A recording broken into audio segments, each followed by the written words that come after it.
আশুলিয়ায় একটি ইন্টারনেট সেবাদাতা প্রতিষ্ঠানে সন্ত্রাসী হামলা ও লুটপাটের অভিযোগ উঠেছে। দুপুরের ব্যস্ত সময়ে সংঘবদ্ধ একটি চক্র অফিসে ঢুকে ব্যাপক ভাঙচুর চালায় বলে দাবি ভুক্তভোগীর।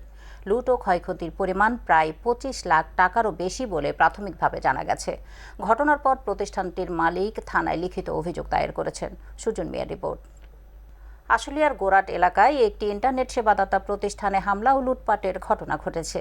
শুক্রবার সকাল প্রায় ১১:৫৫ সংঘবদ্ধ একটি দল অফিসে প্রবেশ করে ভাঙচুর চালায় বলে অভিযোগ উঠেছে।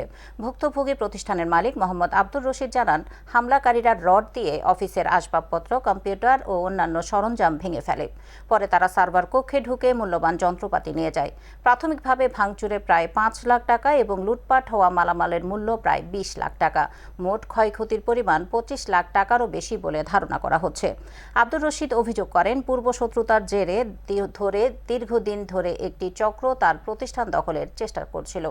হামলার সময় তাকে ও তার কর্মচারীদের প্রাণনাশের হুমকিও দেওয়া হয়েছে বলে দাবি করেন তিনি।